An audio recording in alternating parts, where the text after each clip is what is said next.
Right now, we're witnessing a massive, historic upsurge of the Palestinian resistance movement against the Zionist occupation. As you're all aware, we're seeing all of the corrupt politicians from across the US and across the imperialist countries denouncing the Palestinian uprising. The fact is, the Palestinians have the right to defend themselves.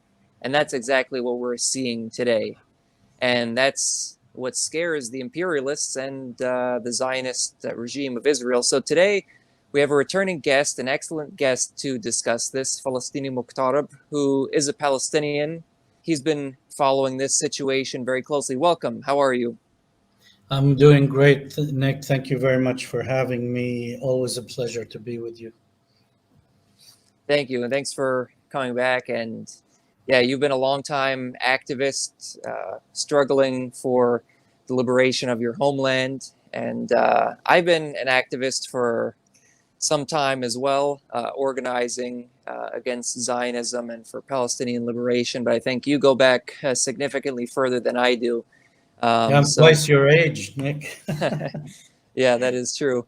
But so you've seen what's been going on in the situation in Palestine for a long period of time. I would say, as we're seeing, this is a massive, unprecedented uprising of the Palestinian people. We're seeing them smashing through the gates that have been blocking, keeping the population enclosed, basically trapped in Gaza. They're smashing through these gates with bulldozers.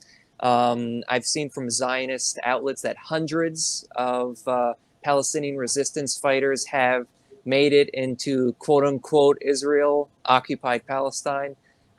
They've gotten into these settlements. They've captured a significant number, according to the IDF, they've captured a significant number of Israeli military personnel. There's video of the Israelis evacuating quickly, as fast as they can, evacuating airplanes out of the area because they're afraid the Palestinians are going to capture them. They've captured tanks, weaponry, destroyed tanks. This is a historic moment, and I haven't seen, and I think you probably also, in your lifetime and in my lifetime, I don't think we've seen such a big win for the Palestinian resistance and such a blow to Zionism. And they're very scared. They're very scared about this situation, and the U.S. politicians are very scared of it. Can you sort of go over some of the tactics and what exactly they've gained a lot of territory? You look at the map, the Palestinian resistance has liberated a lot of the territory. Can you sort of go over what has been achieved already? Yeah, sure, Nick. So events started around 6 a.m. on October 7th, which is a Saturday. And this has been obviously well planned by Hamas for a long, long time. There was training, there were logistics involved. Palestinian militants attacked from air, sea, and land in a coordinated attack. The estimates are that 1,000 fighters went into what is known as Israel, 1948 occupied Palestine. It all started with a barrage of rockets that were launched. The Palestinian sources have said 5,000 rockets were fired onto the enclave of settlements that surround Gaza. However, the Israelis acknowledged 2,500. That figure has since increased because the bombing last night targeted Tel Aviv, which is 80 kilometers from Gaza. Up until that point, the missiles that were used, that were called Rajum rockets, they are a new missile that is being used for short-range targets of 40 kilometers from Gaza. 6 a.m., 1,000 fighters using parachuted aircrafts, small aircrafts with propellers, were able to cross over the fence and land into the area outside the fence. They then proceeded through pickup trucks, tens of fighters here and there, attacked what is about 20 settlements around the area, including military barracks. They went into the military barracks. They killed the Israeli soldiers. We have video footage of this. They went into the settlements, engaged with the security of the settlements, killed senior officials.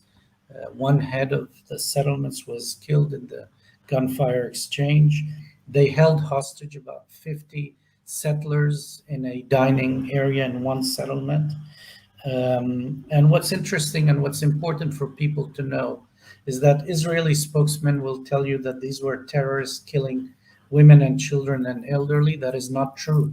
Many of the videos that were released by the Palestinian militants show how the militants protected settlers that were either children or elderly or women, for that matter. They then destroyed some Israeli tanks using drones, and these drones dropped bombs on the tanks, which killed the soldiers that were inside the tank. They did attack one tank on the border that was well documented by video, and took prisoner at least 3 soldiers. There were other soldiers that were shown later to have been captured. The Israeli soldiers were demoralized. If you look at the videos, they were scared, they were wounded, they didn't, I mean, we're talking about an army here that the United States has spent millions of dollars equipping with the latest technology, completely defenseless and helpless in the hands of what amounted to militants that didn't even wear helmets to protect their heads. I mean, this is how weak of an army this is.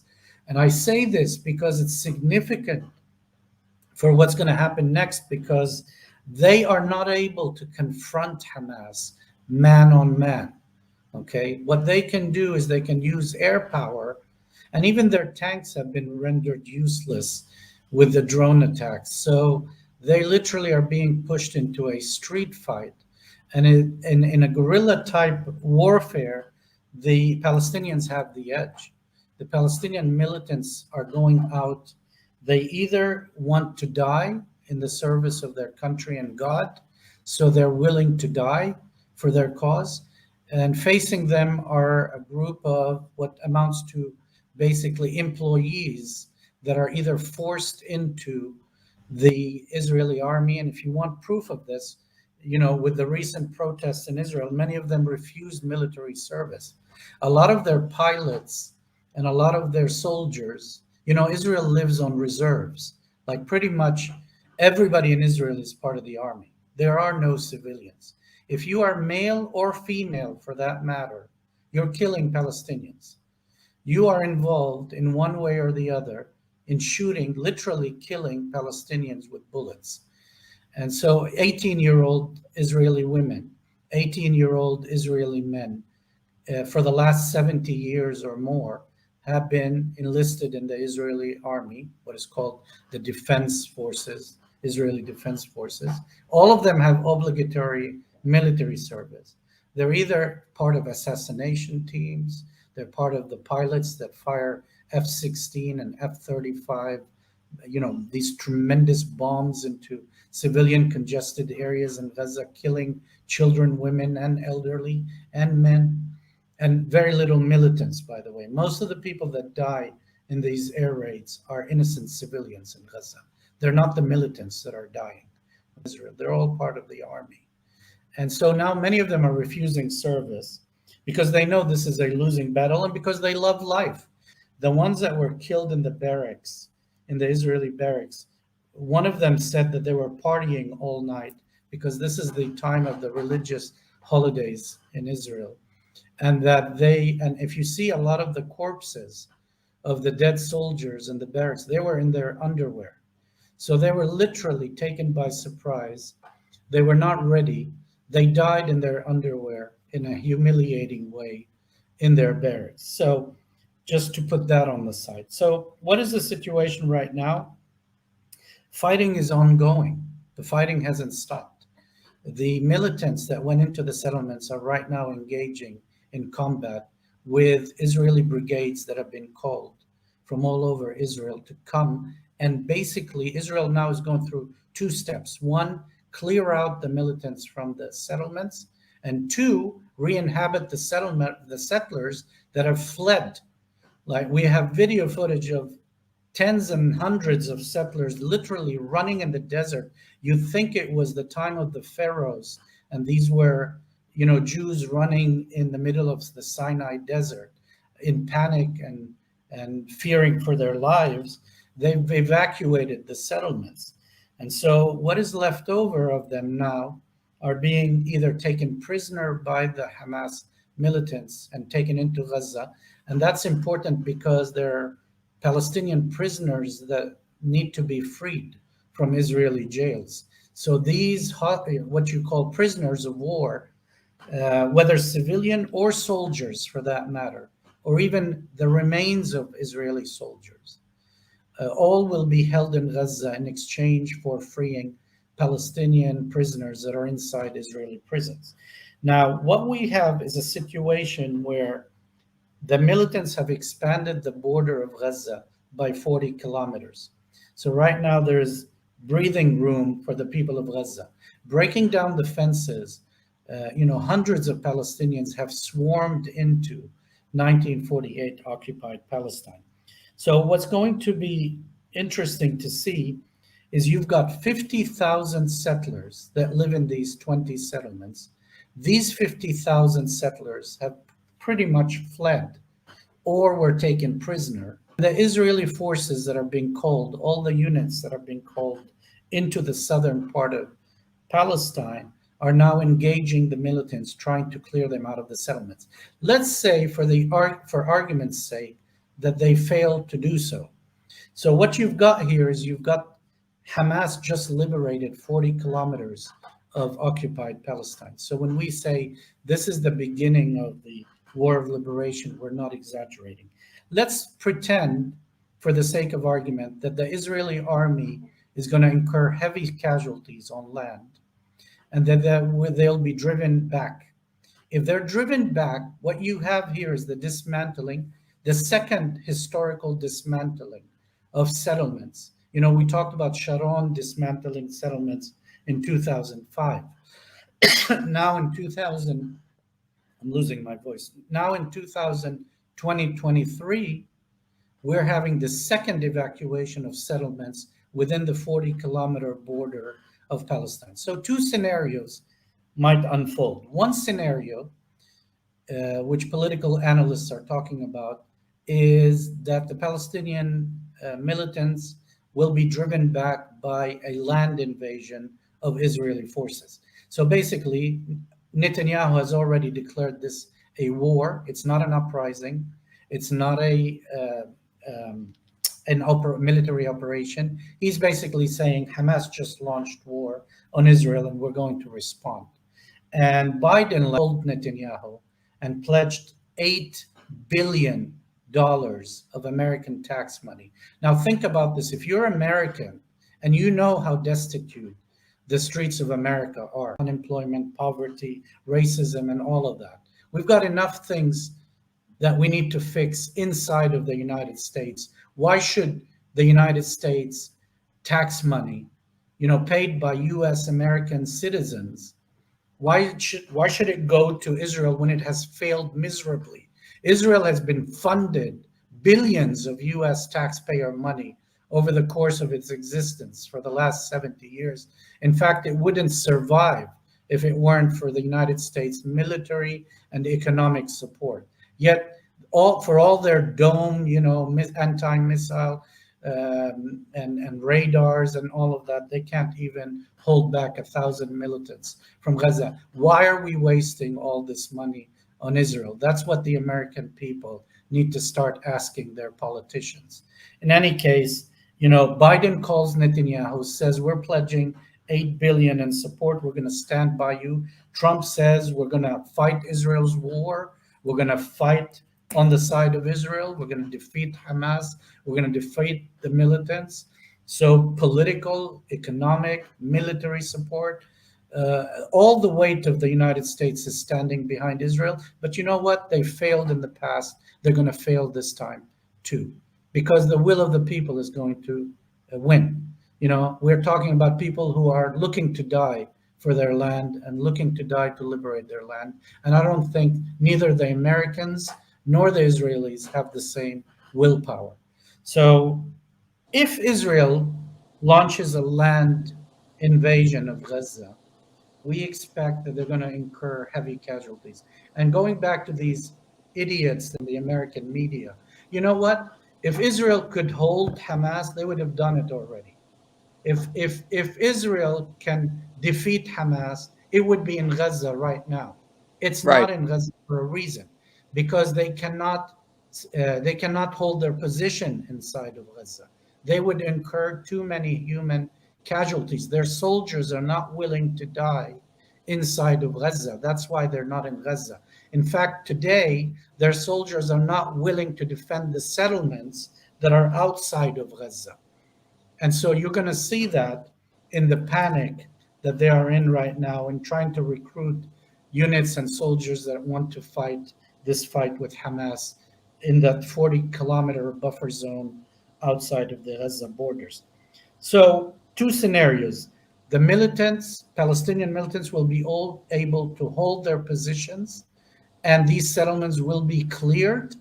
And now we've got 40 kilometers liberated, tagged onto the land of Gaza. You basically have empty settlements, and the Palestinians will move into those settlements, or Israel will be able to drive the 1,000 militants or more back into Gaza. And I seriously doubt that they'll be able to invade Gaza and end Hamas's rule. Yeah, And judging so by their performance, it doesn't look likely that they'll be it able doesn't to do look like it. that. Yeah. And if they are so good, then they could have been able to protect their settlements. If you look at these barracks, and if you look at the demoralized state of their soldiers, it'll give you an indication of how not ready to fight Hamas they are. So the lessons learned, what's brilliant about this military victory of the Palestinian resistance, and yes, this is the most significant military victory in the last 100 years. You've got, on one hand, figures right now by Israel's reports from the horse's mouth, okay, is 500 Israelis killed. We have not heard of that number of Israelis killed in the last 100 years of military operations.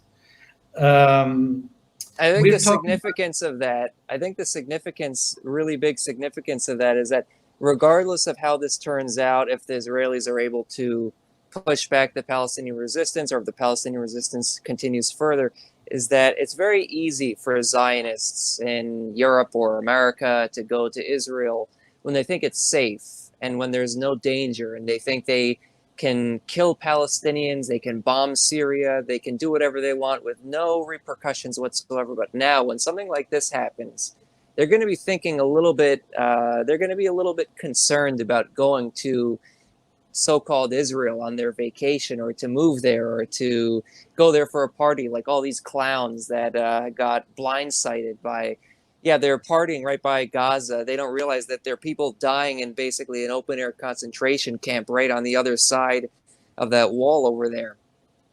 These idiots, I think now a lot of these people are going to have second thoughts about going to Israel.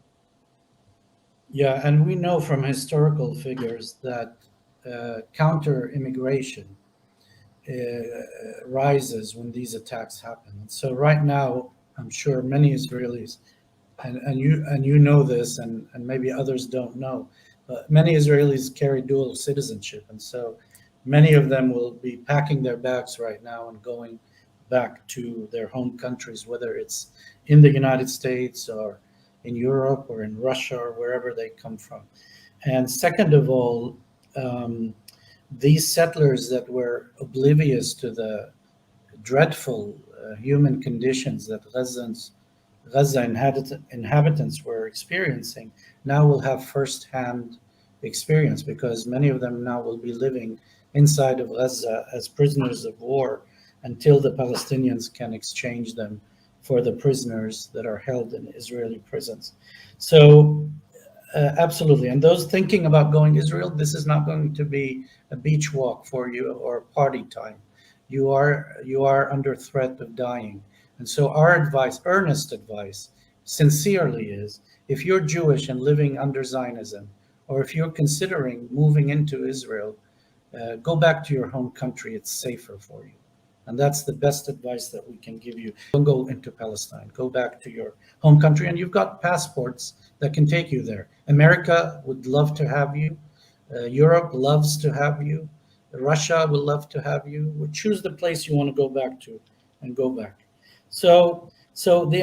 This is so significant. We've got, on one hand, 500 dead that Israelis have confessed to, over 1,000 wounded. Many of them are critical. So these figures, these casualty figures, are going to rise. We've got prisoners of war that are going to be exchanged for Palestinian prisoners. We've got fleeing of settlers and evacuation of settlements 40 kilometers outside of Gaza. And what was brilliant about the way they planned this was taking the fight inside Israel. When they took the fight inside Israel, they chose the timing, they chose a surprise attack, and they chose it at a time where the Arab world was commemorating the 6th of October Yes. Egyptian victory against Israel in the 1973 An war. amazing military achievement. And I think, honestly, not just our military history, but world military history, what the Egyptians pulled off 50 years ago on October 6th. Yeah, and so this 7th of October 2023 is going to be commemorated in the history of the Arabs and the world and progressives who are anti-imperialists. Anti-imperialists all over the world, yep. As a significant military victory against Zionism and against imperialism. So, politically speaking, we've got the failure of Oslo. As you know, Israel has been celebrating normalizing of relations with Arab Gulf countries and governments. They first won the first recognition of Israel by Egypt back in 1977, and then 77, 78, and then recently they've normalized relations with the UAE, with Bahrain, with Qatar before that, and then now they're working on Saudi Arabia, normalizing relations with them. Well, this has proven, one, that they are not a mighty force to be feared. Second of all, that they can be defeated. And in fact, I think, that this is the beginning of the end for them. And this has convinced the Arab people.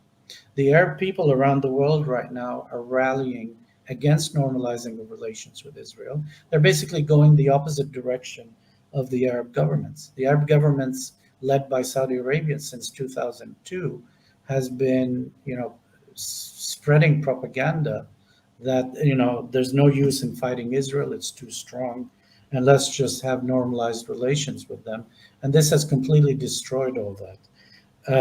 So this has convinced people that Oslo, back in 1993, that was signed by the Palestinian leadership at the time, Yasser Arafat, and later on the Palestinian Authority, is a failed track, and that the Palestinians don't need to follow it because they're not going to gain anything from it. They're not going to gain an independent state. They're not going to gain security for their children, and they're not going to gain economic opportunities. It's going to be seen that the path of resistance, which is the right under international law of everyone under occupation to do, the path of resistance, it's what's going to bring home the goods. It's what's going to bring the benefits to the people. And I think this uprising, it's exposed that Israel is indeed a paper tiger. They could have their nuclear weapons, they could have their Iron Dome, they could have their billions of dollars from the U.S., the most advanced fighter planes from the U.S., all the tanks and everything. And it's very easy when there isn't resistance for these Israelis to take pictures of themselves in their uniforms and talk about how strong Israel supposedly is. But when push comes to shove, and it actually comes down to man-to-man fighting, we see what happens. And Israel is a cowardly army.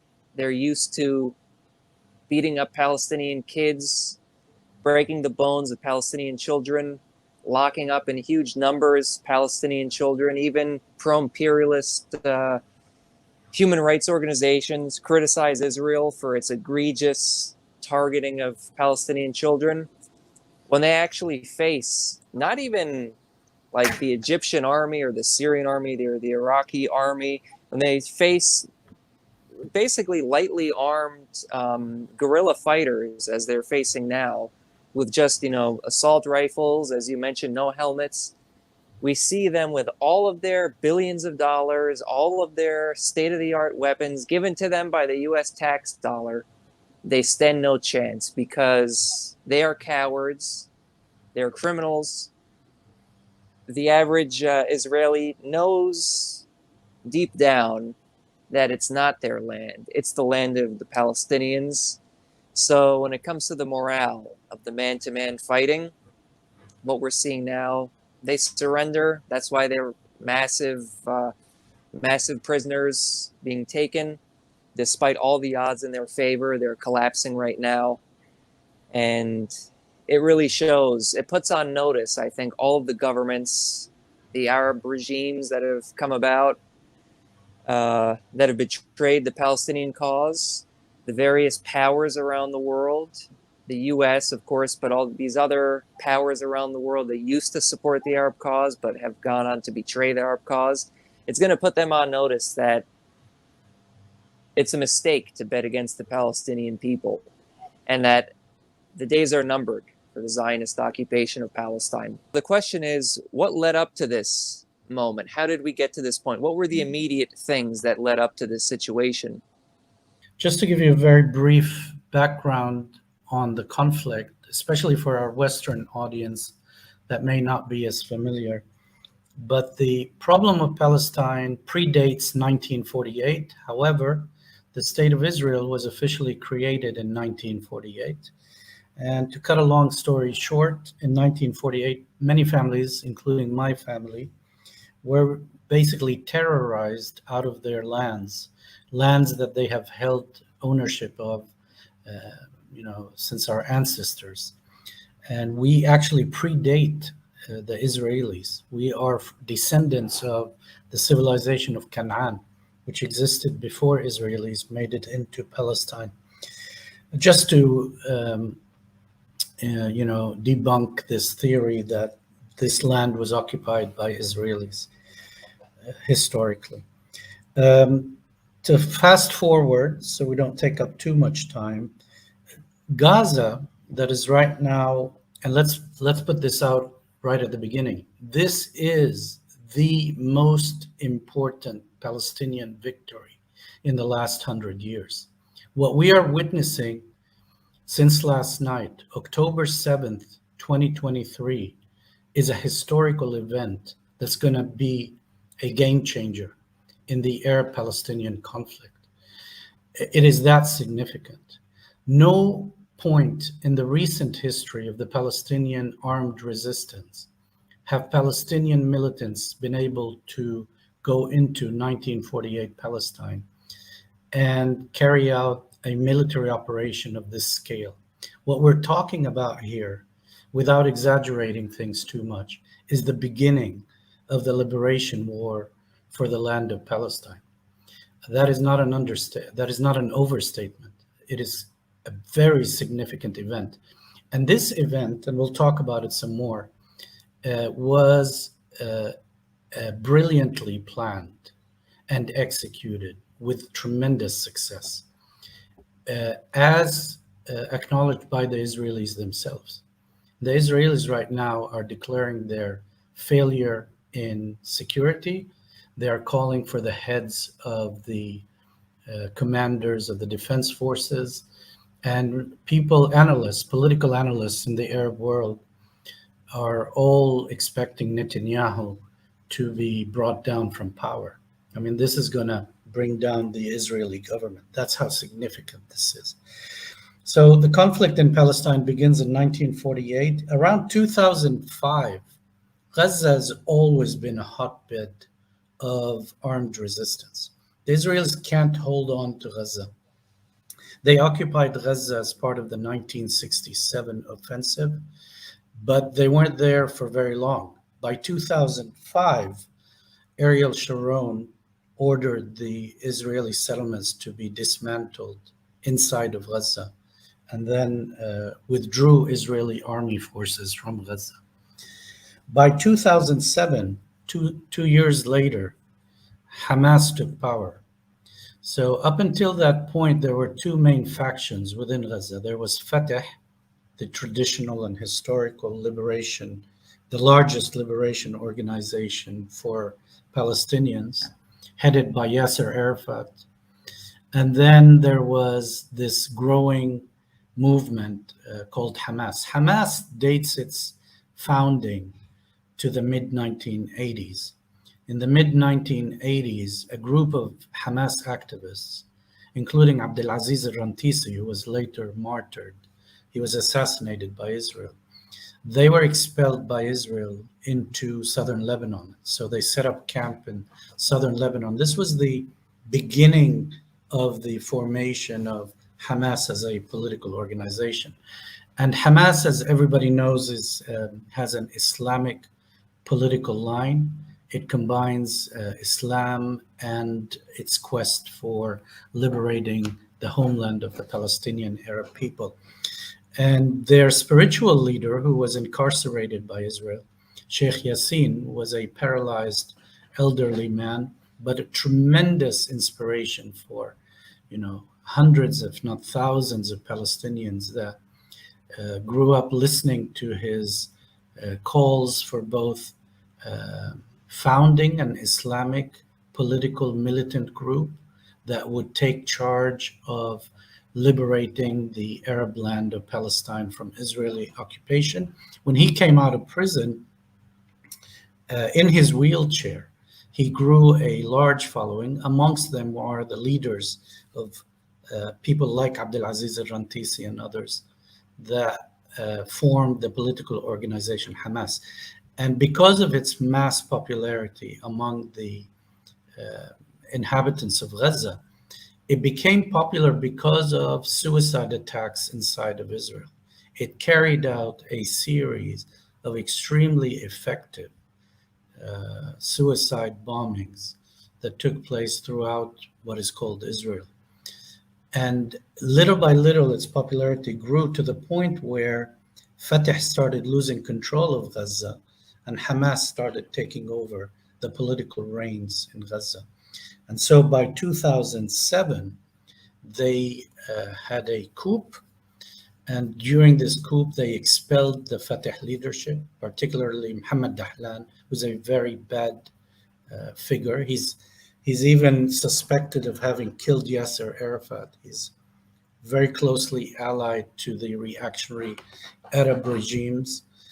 A gun for hire, sort of to speak. And so he couldn't hold on to Gaza. He was expelled along with other Fatah leadership. And Gaza quickly became ruled by Hamas. Now, during this time, Hamas, that took control, suffered a series of assassinations. Israel targeted them. Many fell martyred, including Abdelaziz al-Rantisi, one of the founders of the organization, and eventually build up a great military capacity.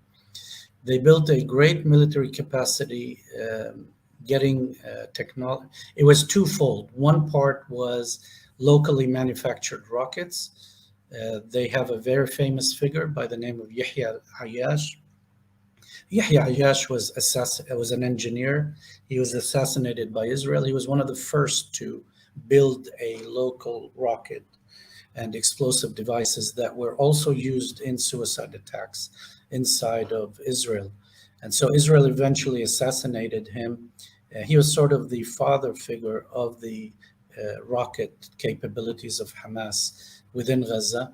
And then, of course, Iran came in, and Iran started supplying Hamas with weapons through tunnels that were dug across the Egyptian border.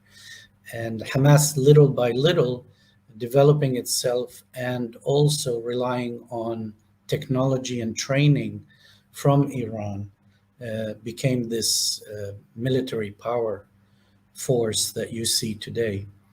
And so two leaders are now in the spotlight, military leaders of Hamas. There is Mohammed Dayef, who has also, I believe he has two amputated legs resulting from Israel targeting him. He's one of the military commanders of Hamas, really the mastermind behind this last attack, which is now dubbed the Al-Aqsa typhoon or flood. And then there's Abu Ubaidah. Abu Ubaidah is the official spokesman of the Hamas brigades, Kata'ib al-Qassam, and both of them are extremely solid. They're they're underground. Israel would love to get its hands on them. They are targets of assassination, but they have a lot of credibility because of their effectiveness in carrying out military operations. And so they're leading this last offensive. Now, how did Hamas get to where it got? Blood, sweat, and tears. I mean, they have been under economic siege. They have been targeted by the United States as a terrorist organization. They've been targeted by the European Union, by the Arab regimes. Yet, with their self-sufficiency and determination and the amount of support that they have harnessed on the ground in Gaza because of their military effectiveness, now they enjoy a greater popularity across the Arab world than they've ever had. This particular offensive has given them an incredible amount of credibility. So that's sort of a brief historical background to where we are today. I want to add that you mentioned when Israel pulled back from Gaza. I just think it's important to add the only reason they did that, because the way the Zionists, they try to portray it as, oh, this was an act of charity by Israel. Look, we gave the Palestinians Gaza. But the reason they did that was because it was uncontrollable for them, if I remember correctly. There was such strong resistance there. So it wasn't something that they gave as a gift. It was because of the resistance of the Palestinians. And it was because they couldn't control it anymore. It was more trouble than it was worth for them. In fact, they couldn't control it. So I think that's a important point to add on to that. I think another point that's important that I think you may have touched on it, but I think it's important to emphasize a bit more, is that I think a big reason why Hamas gained a lot of credibility early on was because of how corrupt, frankly, the leadership of Fatah was becoming in making deals with Israel. Yeah, they definitely did lose credit with the Palestinians, particularly because of the Oslo process, right? Because they engaged in basically they recognized Israel. And so yeah, exactly. Which is, how do you do that? How do you claim to be the Palestinian resistance and you recognize but also it's important, I think, to add just real briefly, is that much of the PLO being an umbrella organization, many of the organizations in the PLO, such as the PFLP, I believe the Arab Liberation Front is also part of it, completely reject that, even though they're part of the PLO. So the situation in Gaza, I think a lot of people in the U.S. and the West don't understand the situation there, how horrible the situation is there, and done by the Israelis to control the population, destroy the lives of the people there. It's been described as an open-air prison, and what we saw during this uprising is amazing footage of these bulldozers smashing open the gates, these barbed wire fences. And it really is reminiscent of, like the Warsaw Ghetto uprising, for example. People have made that comparison. I think it's very true. It's a ghettoized area that the Israelis control. They do not let basic supplies, medicine into there. And every now and then they just bomb a defenseless, very small area. So yeah, could you sort of describe the sort of day in, day out situation in Gaza and this just horrible situation the Israelis have created for the people of Gaza? Yeah, so Nick, if you from psychology, if you put a cat in a corner, the cat will, and you try to hurt it, it's going to come after your throat. And so this is what's been done with the inhabitants of Gaza. The inhabitants of Gaza have been under economic siege. They have no electricity. Electricity is hardly present. No clean water for themselves or their families to drink. They have no unemployment is about 50%. So every two Gazans, one of them is unemployed. You've got people who are not allowed movement. So they're basically trapped in a big ghetto, as you described. They can't leave Gaza. It's a situation of despair. And so the scenes that you've seen with the bulldozers breaking through the fences and literally swarms of Palestinians going into 1948 occupied Palestine is an indication of how desperate things have become for the inhabitants of Gaza. Not to mention being bombed every now and then. They have been under continuous bombings. I mean, we're talking here about people that have lost limbs, people who, life is disrupted for children. They have psychological trauma.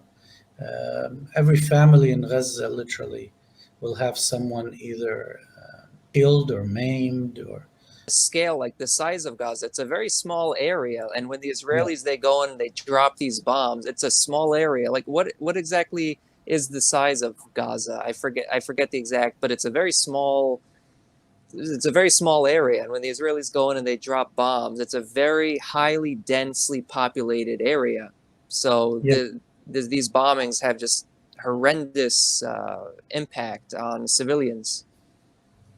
Yeah, so Gaza is a very small strip off of the Mediterranean coast. It's roughly 25 miles. It is extremely congested. They're basically concrete buildings that are, adjacent to one another. So when Israel bombs Gaza, these bombs, which have a great capacity for damage, when you drop a bomb like that in a heavily congested area, people die and buildings collapse. And that's exactly what they've been doing. And there's something about Israelis you need to know. They're very vindictive. When they bomb in revenge waves. They literally go out and massacre people in mass. That's what they've done. And if anybody wants to check the figures, go back in history and look at the bombing raids that Israel has carried out in Gaza. These bombing raids were not targeting militants. These bombing raids were collective punishment for the residents of Gaza to make them pay for their support of the Palestinian resistance. And when we say Hamas is not the only political organization operating in Gaza. In fact, Fatah still exists in terms of fighters, the PFLP, the Democratic Front for the Liberation of Palestine, the Arab Front for the Liberation of Palestine. I mean, there's a group of organizations, but by far, Hamas is the leading organization. And by the way, second in rank to Hamas is Islamic Jihad. Islamic Jihad, which is a very, very effective militant group within the Gaza Strip. And when confrontations happen with Israel, all the Palestinian organizations, whether they're leftist or patriotic like Fatah or Islamic like Islamic Jihad and Hamas, all of them have a common military operation center. So they all coordinate with one another. They coordinate missile launches, they coordinate military offensives. In fact, as we speak right now, there are pictures coming out on Facebook of PFLP fighters and DFLP fighters carrying out military operations within the West Bank. So the offensive that took place in Gaza has inspired all factions of the Palestinians, including the Den of Lions in Nablus and Jenin and Tulkarem and all the different cities of the West Bank to launch military offensives. In fact, this is something that you hear the Israelis talk about all the time. Their biggest fear, if you listen in to the military commanders of the Israeli army, their biggest fear is a multi-front war. Mm-hmm. They cannot handle multi-fronts. Their forces cannot handle multi-fronts. And that's why we now are amazed that Hezbollah in Lebanon hasn't launched rocket attacks against Israel inside of Palestine, because opening up the northern front with the southern front would quickly lead to the collapse of the Israeli army. And so this is the time to act. No, regardless of what political considerations there are. If you're really interested in collapsing Israel, as you claim, as you say, you want to liberate Palestine and you want to bring an end to the Zionist regime in 48 occupied Palestine, this is the time to launch your rockets. So far, the Hezbollah action has been very, very limited. It has only targeted military installations within the Lebanese border. So they've hit 3 posts. They've announced this morning that they have launched rocket attacks against 3 posts within the Shab'a Farms area, which is Lebanese occupied territory where Israeli troops are stationed right now. And so they've hit a radar station and 2 other installments, but that was it. And so we're still waiting to see when is Hezbollah going to light up the northern front. And for that matter, when is Syria going to retaliate? You know, Syria is under Syria's getting bombed constantly. Sorry to interrupt, but they're constantly being bombed by Israel. When are they gonna respond?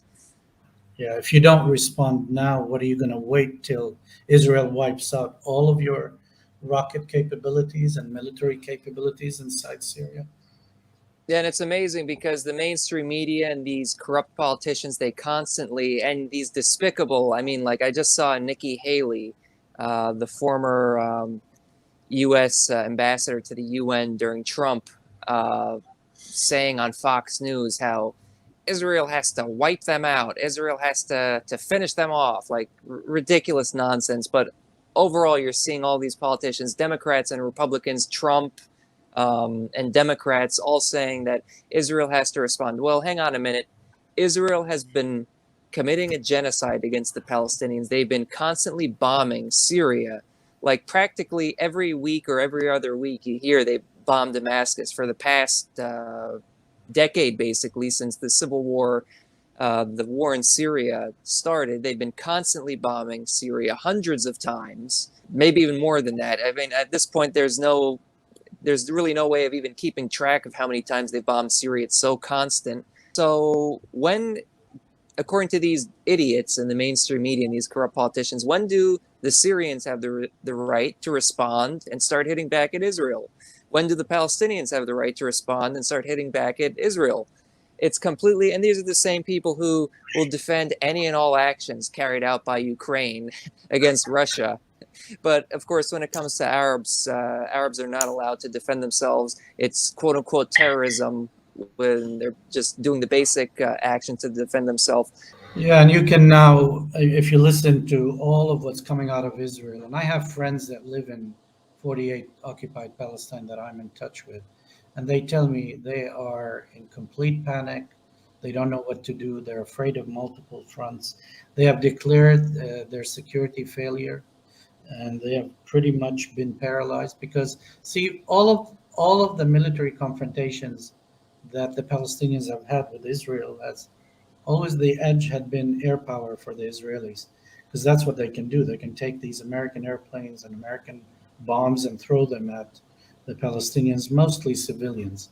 But now with taking the fight into so-called Israel and guerrilla warfare and street fighting, where you have man-to-man combat, you paralyzed air power. You basically paralyzed the air power of the Israeli Defense Forces.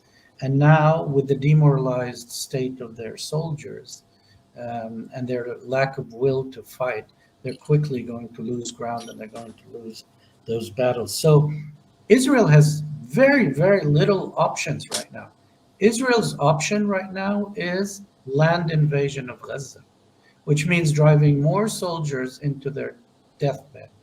You know, they're going to go into Gaza, their graveyard. We've And already they're going to, seen that's their biggest weakness when it comes down to face-to-face fighting. The Israelis, they don't have it. What they can do is bomb from a distance. They can arrest and attack Palestinian children and unarmed civilians. But when it comes to, soldier to soldier fighting, they don't have it.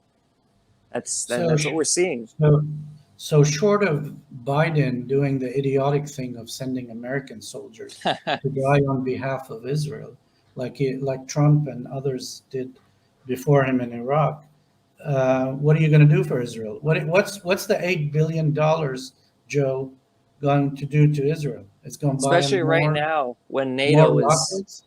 especially when NATO is so bogged down in Ukraine now. It's like the U.S. imperialism is so overstretched. It's really becoming a joke.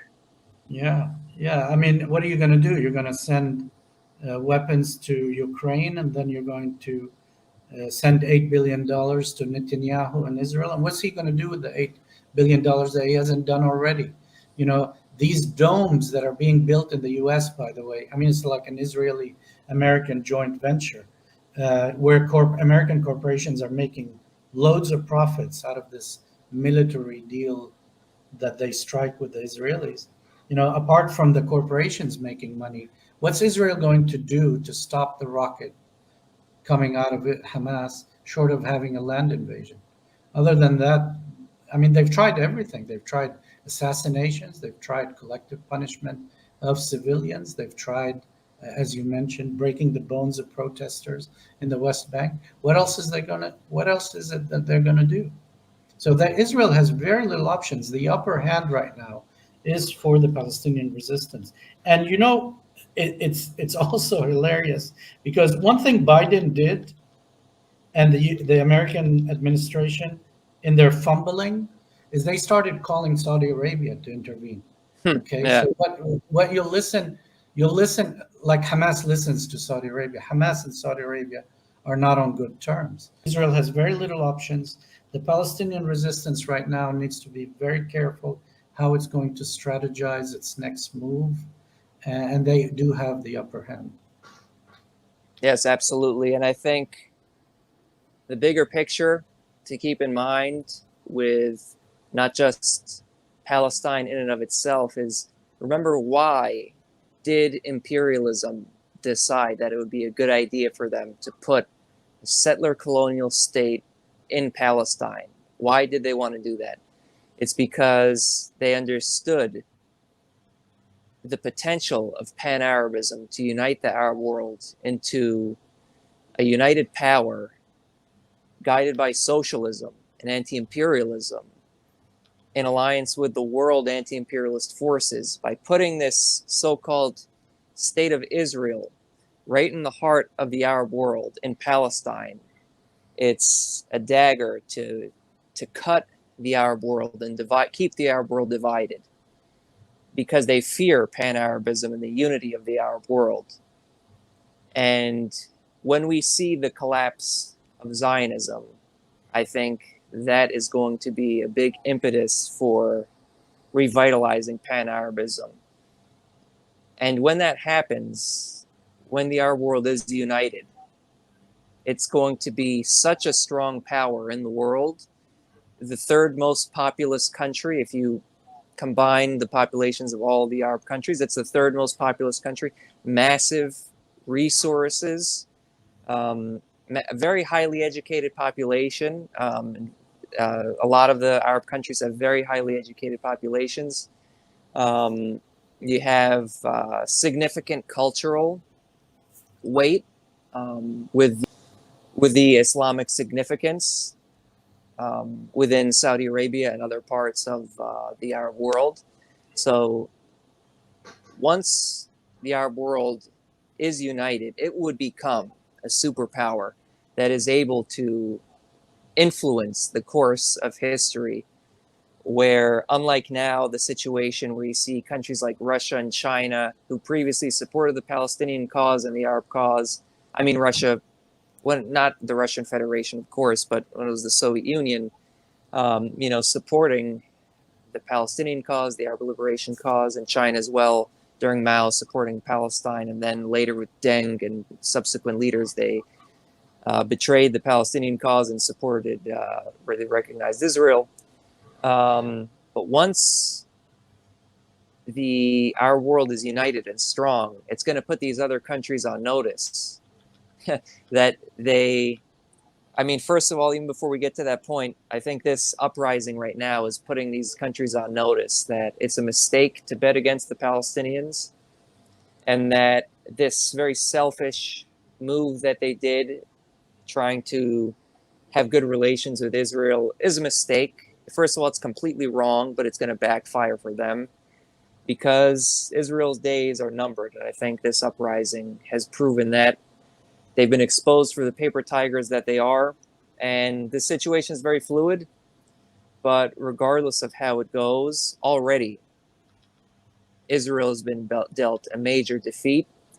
And as I mentioned previously, I'll mention it again, it's very easy for these Zionists to go over there when it seems like the situation's under control. But after this happens, it's going to be very difficult for them. A lot of them aren't going to want to go there. A lot of them are going to want to get out of there.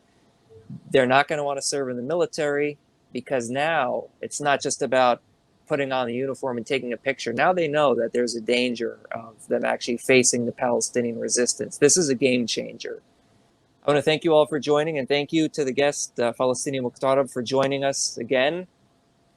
And do you have any final closing remarks you want to make real quick before we close this out? Yeah, sure. In closing, I'm an academic and an activist, and so I have put together a book on Palestine and its resistance movement, basically for the last 100 years. And I have yet to find a publishing house that would accept to publish it. And so if you're listening to this podcast and you want to sponsor the book, get in touch with Nick and he'll get in touch with me. And then I'll get in touch with you. And then maybe I can put out this literature on the Palestinian resistance, because that's part of what I do. And it's my duty to do, to educate people, especially in the English language speaking world, on the right of the Palestinian to resistance. And as we say, Thawra hatta Nasr, revolution until victory. Thank you, Nick, for this opportunity, and let's connect as things develop more on the front line. Absolutely. Thank you so much. And you'll be back on the channel again, certainly soon. Either we got to give follow-ups on the situation in Palestine, or another thing is the situation in Iraq. Probably soon we'll have to do a video on that, because there's a lot of developments there as well. But thank you for joining, and thank you everyone else. Thank you.